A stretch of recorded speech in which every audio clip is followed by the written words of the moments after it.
will be joining the next panel, which I will introduce now. Our next panel is called Feeding the Future, Indigenous Food Security and Sovereignty. The panel will be moderated by Brian Kingzett, Executive Director of the BC Salmon Farmers Association.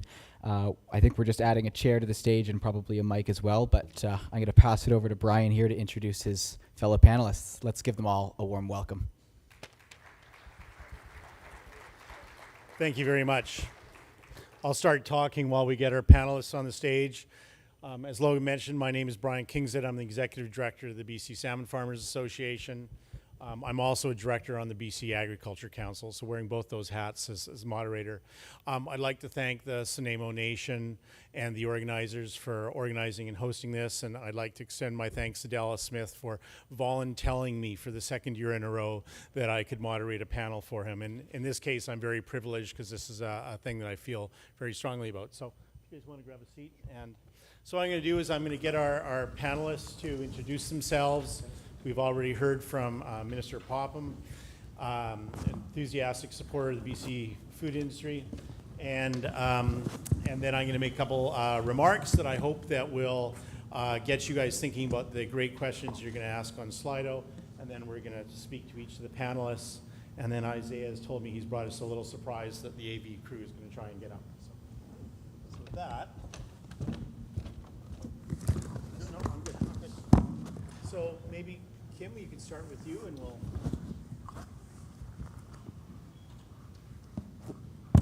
I'm going to assume it's on. Kim Burden, CEO of Nanoose Economic Development Corporation. We have a number of businesses in the Lanceville area and have just recently acquired a farm property. So, Thanks, Kim, and we're going to talk a little bit about that. Leslie?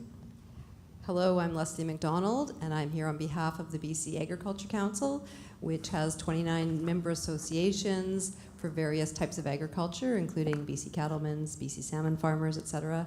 And they are there to promote the interests of BC farm and ranch families to improve agriculture in BC. Isaiah? Isaiah Robinson. I am the Deputy Chief Councillor of the Kitasoo Xai'xais Nation and the CEO of the Kitasoo Xai'xais Development Corporation. We've been operating salmon farms within our territory over the last 35 years and looking forward to this conversation. Great, and I think we all know Minister Popham now, so all right, so we'll carry on. I'm just going to start a couple comments. So important to think about what is food security, and the most simple definition is the right to adequate food for everyone in every situation. And we think of ourselves as a rich country, but in 2022, 1 in 5 Canadian families were food insecure. This increases to 1 in 3 for off-reserve First Nation families and 1 in 2 for on-reserve families.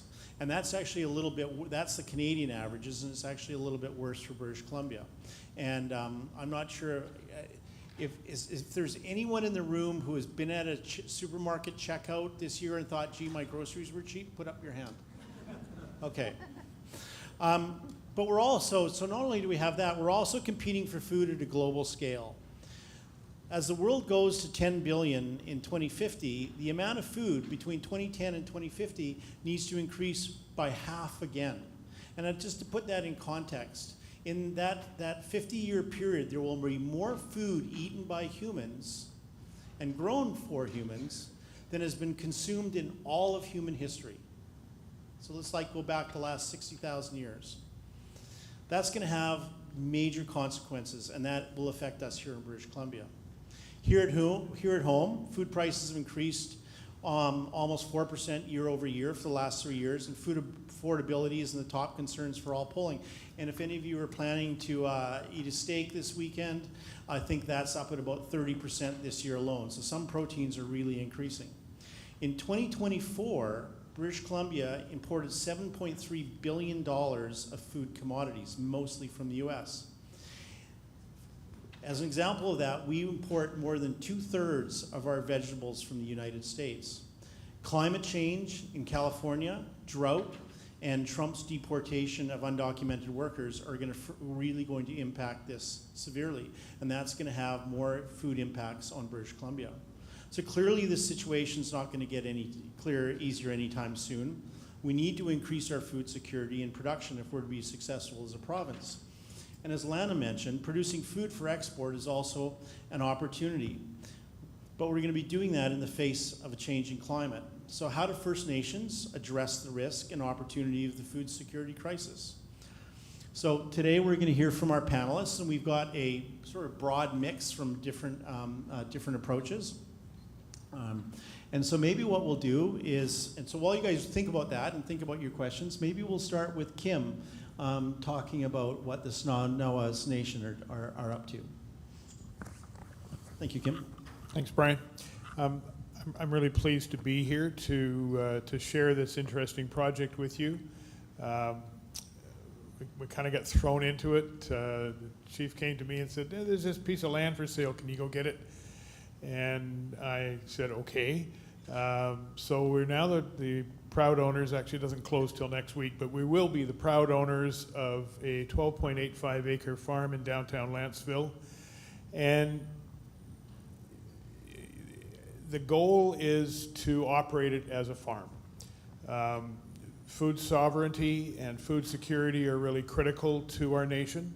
We're already sort of involved in the agricultural business through our aquaculture program. We harvest and plant seed for clams in Nanoose Bay and harvest probably in the neighborhood of about 300,000 pounds a year. So we're kind of contributing to the food market in that way. But we want to do a lot more. And we want to be able to not only provide food, but food experiences. So we're looking to our community to up their game in terms of the community garden. There's currently a community garden on reserve, but we want to blow that up, and instead of being a block, we want to make it an acre or maybe 2 acres. We're looking at providing some agritourism opportunities so that we can introduce people to the concepts of growing food, and in particular the Indigenous participation in those activities. I heard Minister Popham talking about vertical farming. I've looked into a couple of different very interesting projects with regard to vertical farming, one of them incorporating ponds where you grow fish and then grow greens on the surface of the pond, and that symbiotic relationship between the animal and the vegetable. We really don't have any limitations in terms of what we're able to do. I'm going to a community meeting after I leave here tonight to talk to the community about their ideas. But the bottom line is growing food for the community, and looking to be engaged with the greater community of Lanceville and the Oceanside and Nanaimo regions to participate in creating that food sovereignty and food security. Thanks. I love all of that. Thanks, Kim. What do you see as your biggest challenges? Well, I don't have a plan yet. And I don't have a budget yet. And I don't have somebody to run it yet. So those are probably the biggest challenges, and they're pretty significant. I'm currently actively seeking a manager to take on the task of making this thing real. When I was a younger man with small children at home, I grew my own food. I raised rabbits, goats, pigs, and lots of vegetables, but that's way, way beyond me now, and I've got other things that I'm working on. So that's the biggest challenge, I think, is finding the right person who has that innovation, the entrepreneurial approach, the tourism piece, as well as the agricultural piece. So if you know anybody, get them in touch with me. Kim will be standing off at the side taking resumes later. Thank you, Kim. So, Minister Popham, I thought I'd give you a break and go to Kim first. But can you tell us, and thank you for talking about the food sovereignty program and Indigenous food sovereignty program, and taking some of my speaking notes away. But perhaps what you didn't mention was the Premier's Task Force on Agriculture. And I believe that a certain chair of this conference is sitting on that task force. Yes. Oh. There we go. So Dallas Smith, he sits on the Premier's Task Force, And we formed this task force because things were changing very quickly with the situation in the United States, and we really needed to figure out what are the top concerns for the agriculture and food community. We wanted everyone to be represented on this task force. We wanted them to go away, take topics like water, land, competitiveness, go away and come back to government as an expert panel giving government recommendations. And these recommendations had to be easily implemented in a way that, you know, government can be quite slow. We wanted to see some fast work. We wanted to have bite-sized pieces, short, medium, and long term. And they've already tackled 2 topics, water, and today, this morning, was competitiveness. Dallas was really disappointed that you weren't spending the day at that task force today. You tried, I know. I don't know how you juggle it all, but we are getting some excellent recommendations. And so using this task force to try and move the dial we need more production, we need more sales, we need it all. And food is expensive. So supply chain problems, all of it. We've thrown it out. We're getting recommendations back in, and I'm pretty excited about it.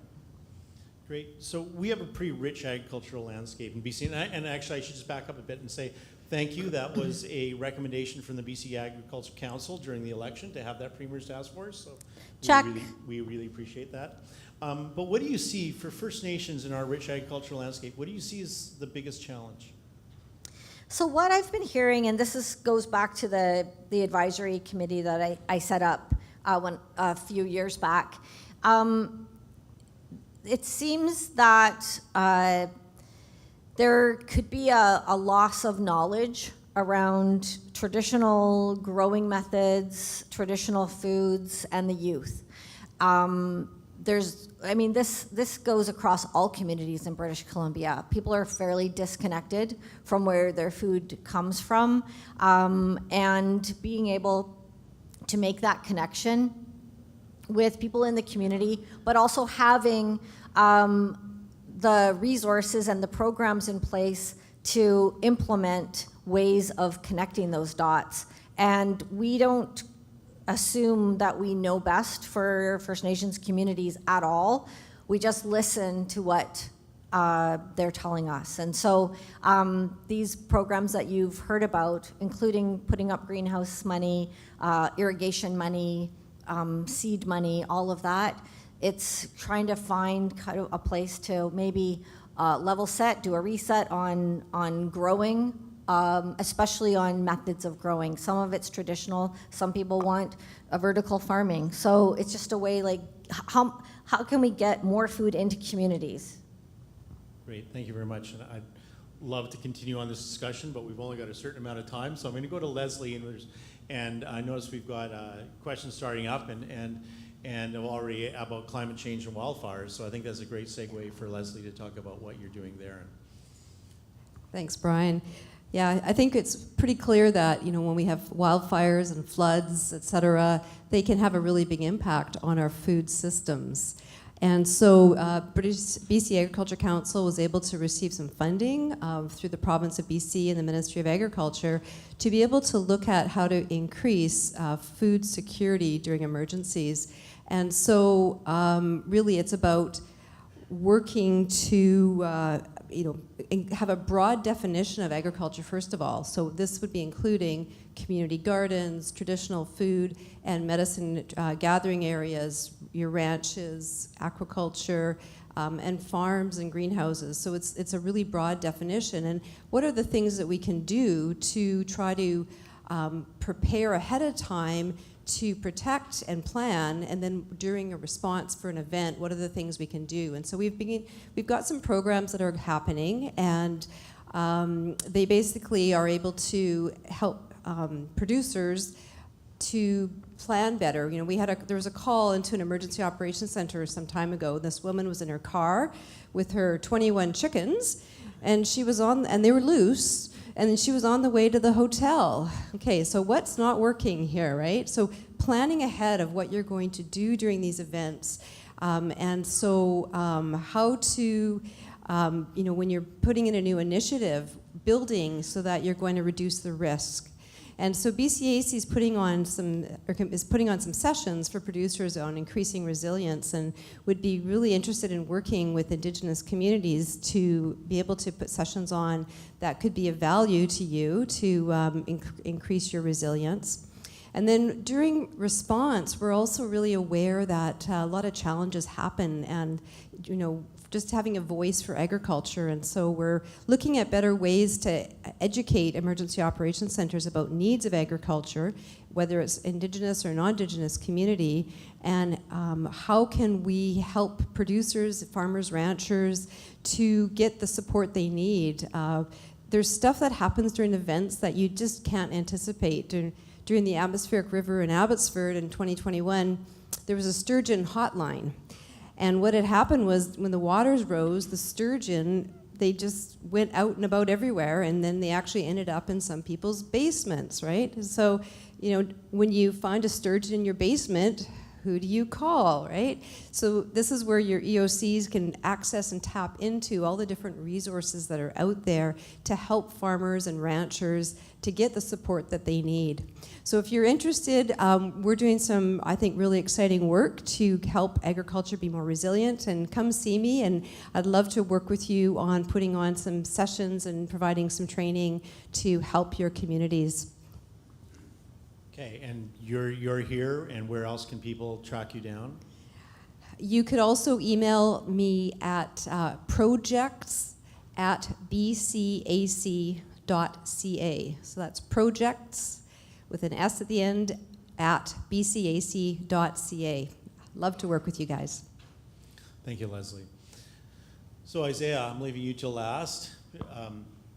So you're from the Kitasoo Xai'xais Nation, halfway between Port Hardy and Prince Rupert in the Central Coast. You're now a second-generation salmon farmer and a major seafood processor and exporter. Can you tell us a little bit about your community's journey and where you are now? Yeah, thanks, Brian. So we probably go back. This 20 minutes is enough to tell the whole story, but That's 20 minutes for everything, yeah, Isaiah. I know, right? So we'll just do a quick elevator pitch, basically. So my nation, just like an average First Nations, but a bit more remote, struggled with an economy. We had 5% unemployment rate at that point in the mid-60s after the collapse of the overall commercial fishery that the federal government managed. After that collapse, 5% is what we ran on for about 10 years. We suffered drastically. We had suicides, drugs and alcohol issues. Same story you're hearing today across First Nations communities. However, leadership at that time, Percy Starr, a well-known First Nations leader along the Central Coast, decided to try to figure out how can we, the deal was to get a breadwinner in every household. And at that time, the Conservative government of Canada was having some funding available, and so 35 years ago, we decided, let's try to grow some fish. We're salmon people, we live on the coast. It shouldn't be that hard. But it was. There's, think about it, at that time it was mom and pop shops, kind of salmon farms. And so there might have been a couple accidents, and some chemicals might have fell into the water and killed some fish, and we said, maybe this isn't our gig. We need a bigger partner. And so we did. We found a big partner, Nutreco, which now turned into, that was my clip, that's my movie, trying to get started. Which is now Mowi Canada West, the largest salmon farming company in the world. We signed the very first agreement in BC, in Canada, with this agreement, and it changed the game. We own our license, we own the tenures. Mowi operates in our territory because we let them, because we want them to be there. And so with that agreement, we went from a 5% economy, or 5% employment rate to now a 99% employment rate. How many First Nations communities are like that? I'm just here telling you the story. I didn't do any of this work. My predecessors, Ben Robinson, Percy Starr, they are the people that saw the vision how can we get a breadwinner in every household? And they did it. They really did. We haven't had a suicide in 18 years.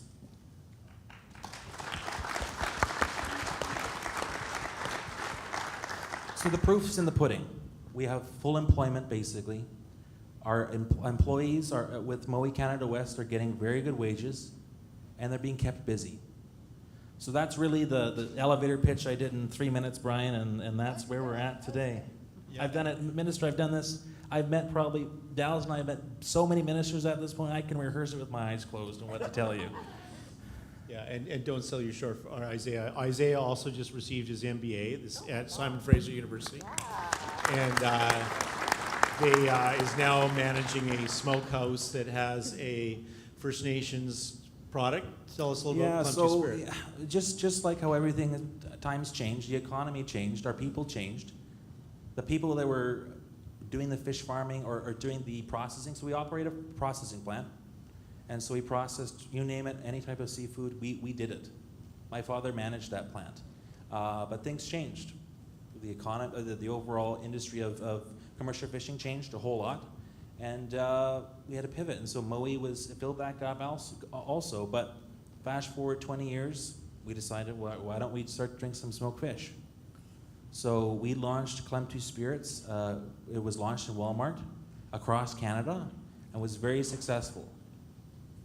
That is the way of a good partnership in our perspective. We say, you know, we need success. We need to work with our aging population. We need to keep the economy going. And we were able to work on that. This is a good partnership. We've been able to jointly invest into this to support our overall economy. And we're still growing. The goal is to still expand.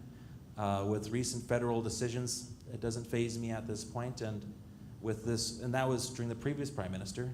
With this new Prime Minister, we're right in the box that he's wanting First Nations to try to help grow the economy. And I saw a question on there. It said, what is the largest agricultural groups in BC exports, or just overall? And does anybody have an idea what the largest agricultural food being sold in Canada or BC is? It's salmon. Salmon, Atlantic salmon, is one of the top foods in BC, and no one knows about it. Yet, you know, it's such a critical thing to be educated. It's such an important pillar within my community that if it was to collapse, 51% of my economy would disappear. I would be dealing with social assistance issues and issues that I've repeated that happened in the past.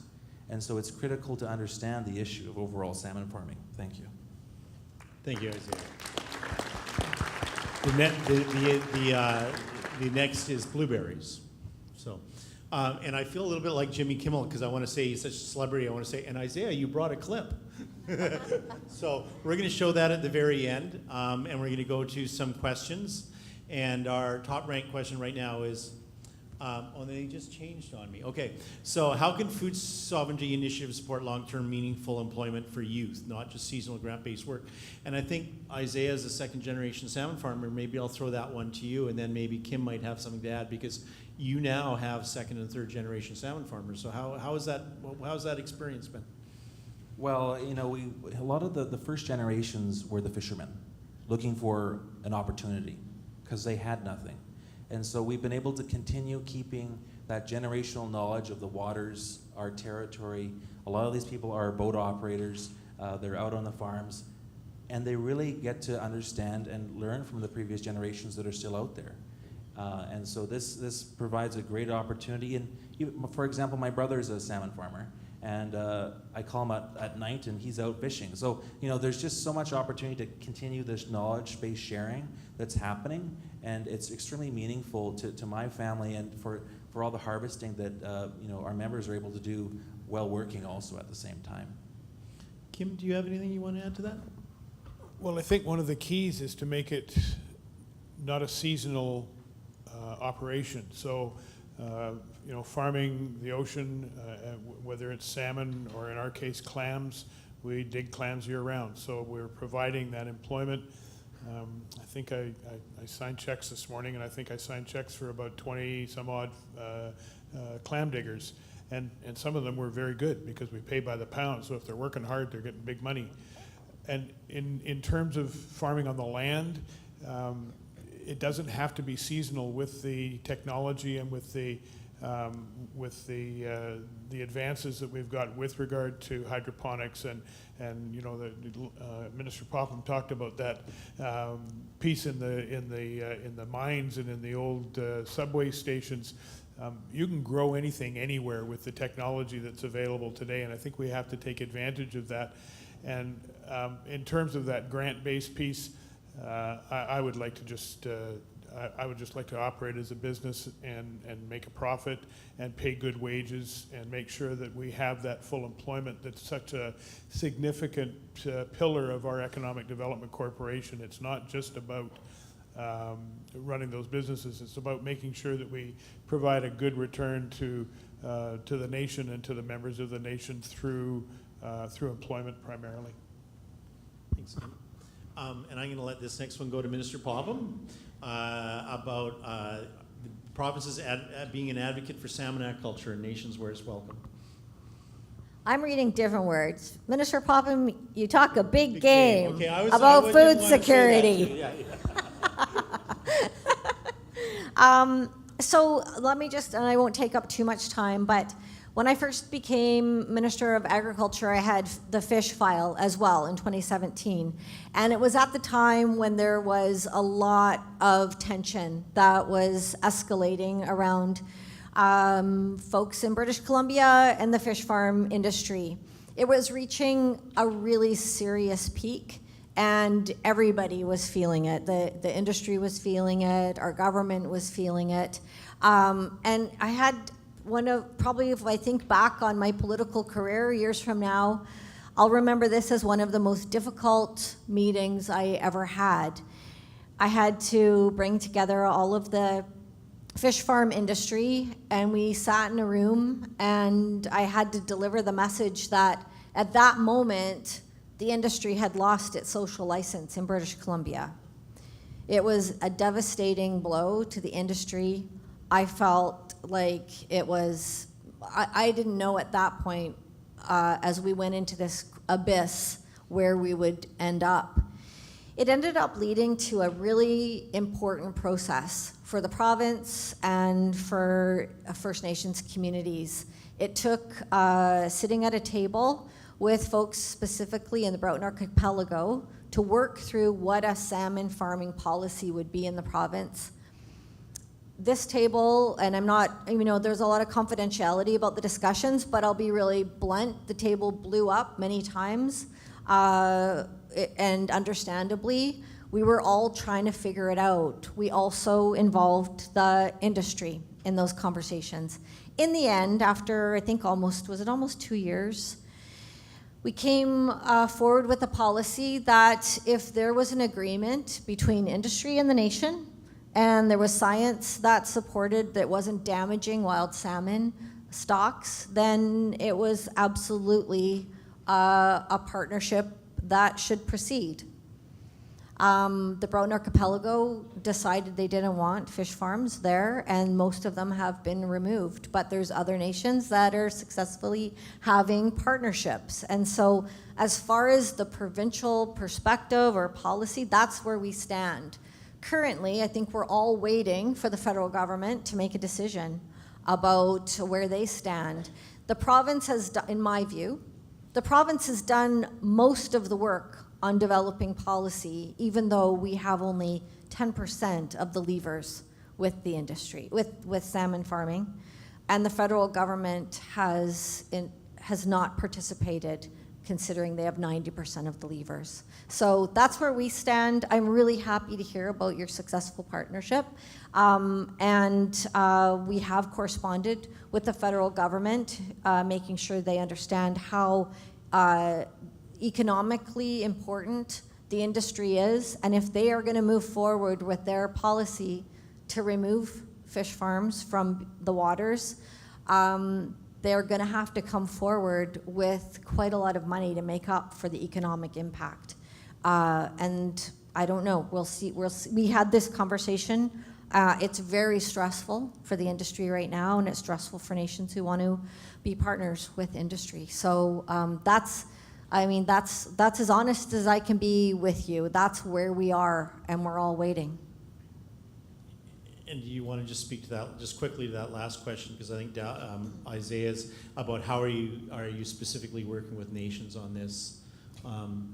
Is the ministry working with nations on this file? And I don't want this file to take up the whole discussion. So, well, I think we understand, and I think nations understand that we've developed our policy already, so it's there. okay, Yeah. all right. I'm not sure who would pass this one to. What would we say to a young person who wants to make a difference in food security and sovereignty in their community? Who would like to take that? Kim? Buy a shovel. Thank you. It's about getting to work. It's not easy work. The growing food is hard work, and I think that you have to, if you want to make a difference, that's what you have to commit to. Can I just add one thing? Sure. It is hard work, but it's also exciting, and there's a lot of people right now that are looking for rewarding employment, and also employment that feeds your soul as well as your belly. And farming's one of those things that there's so many different types of opportunities. We see technology coming into agriculture like crazy right now. The vertical farming is one of those examples, but it's coming into all types of farming, including soil-based farming. So if somebody wants to work in agriculture, wants to involve themselves in harvesting, for example. We've got an incredible greenhouse industry. You don't even get dirty anymore in the greenhouse. But if you want to get your dirt under your fingernails, there's lots of opportunities with programs like the Young Agrarians to be involved with young people who are learning how to work the land. And there's farmers that don't necessarily want to use all their land anymore, and they're leasing it out. So tons of opportunity, but my ministry can help assist if anybody knows some young folks that want to help out. Thanks. And Logan, did the clock just jump forward? Because I was waiting till the last 5 minutes. Leslie, I'll just maybe add to finish that one is talk about the BC young farmers. You want me to talk about that? So another really good place is for anyone that's interested is the BC Agriculture Council stewards a group of the BC young farmers that are across all commodities. And I think the other piece about that is that anyone that thinks that the image of a farmer out there with a pitchfork now is fairly redundant. It's the farmers out there with a laptop and some pretty good tools and some pretty good education, no matter how in any kind. So I think there's lots of opportunities there. So we're right at the end. So Logan, do you want to show that? We'll show that clip now. Yeah. So. The year is 2025. Off the coast. Can we just pause this for a second, Logan, and let Xai'xais introduce it? Yeah, Xai'xais, you want to just watch the clip and why you've done this? Oh, okay. It's called "How Much Do You Really Know About Salmon Farming?" From the Indigenous perspective. We've had some struggles, I would say, to ensure we're able to educate and work with and inform people of what's happening. And the struggles we're having of, it's interesting to have the minister's comments about, provincial discussion or issues, but when it comes down to these things that are causing these decisions, it's Vancouver rights. It's people that are in city centers that are swaying and putting pressures on politicians to ensure that these policies are going through.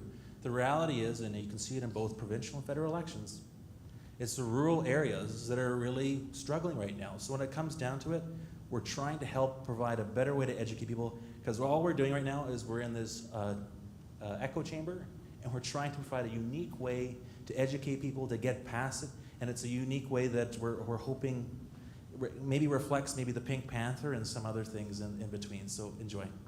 Thanks. And I think this is a really good example of what happens when young Indigenous leaders start taking over the communications.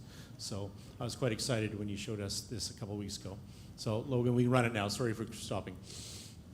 The year is 2025, off the coast of British Columbia, in a remote village called Klentu. A story is unfolding which you may already be a part of. To understand the story, let me introduce its characters, and you can tell me if any of them sound familiar. First, let's meet our main character. This is Isaiah. He's a Canadian farmer. Not that kind of farmer. Isaiah farms fish, Atlantic salmon to be precise, in these pristine coastal BC waters. Now, Isaiah is an Indigenous Canadian person, belonging to the Kitasoo Xai'xais Nation. He is also the only real character in this story. Everyone else is made up, and any likenesses are purely coincidental. So Isaiah and his community have been farming fish for about 35 years, making money by selling the farmed fish, and thereby taking pressure off commercial fishing in their territory.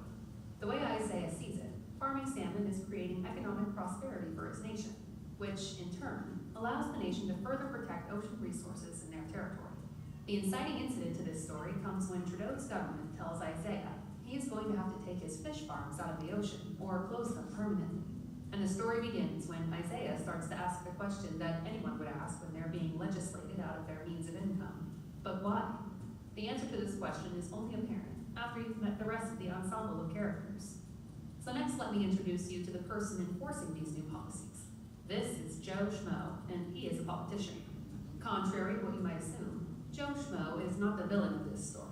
In fact, this story has no villains. Joe Schmo is simply trying to do what's best for his party.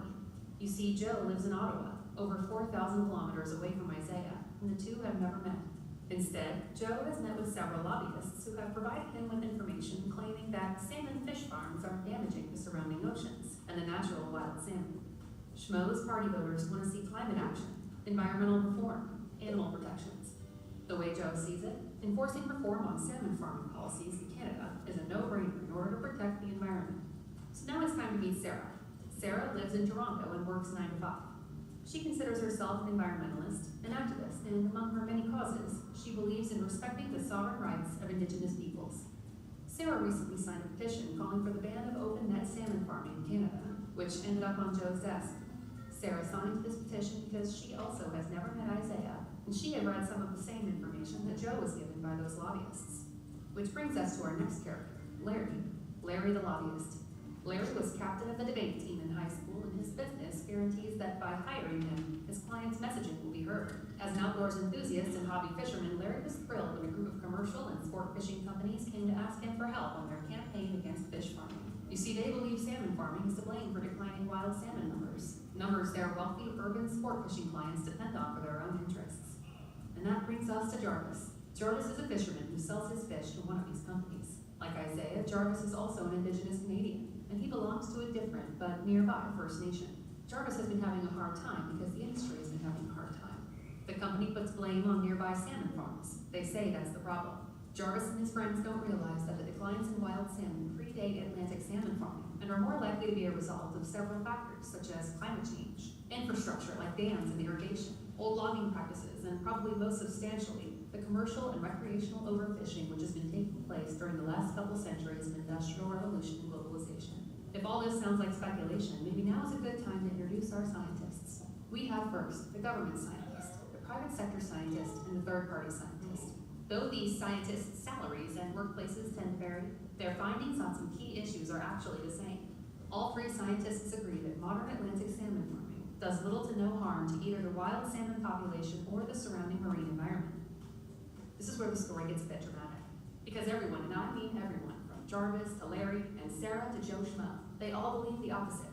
They believe that the farmed salmon are infecting wild populations of salmon with sea lice and disease. Again, all three scientists contradict this idea and agree that the spreading of disease and sea lice can be easily monitored and abated with modern fish farming practices. No wonder Isaiah is starting to feel like no one's listening to him. He even went so far as to hire an animator to illustrate all this to help tell his story. Though Jarvis is Indigenous himself and Sarah considers herself a staunch ally, these two are actually infringing upon Indigenous people's sovereign right to stewardship over their territory. All of this perspective really begs the question, how much do you really know about salmon farming? Do you know enough that you would be willing to go into Isaiah's territory and tell him to stop doing the job that has provided for his community for the last 35 years?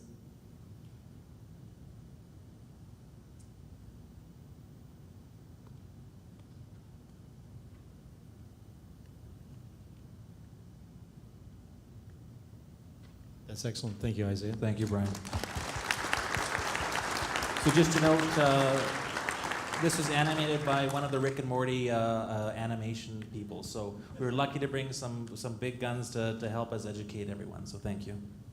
So I think this is a topic that we could talk about all day long. I know I will talk about it all day and all night and all day the next day.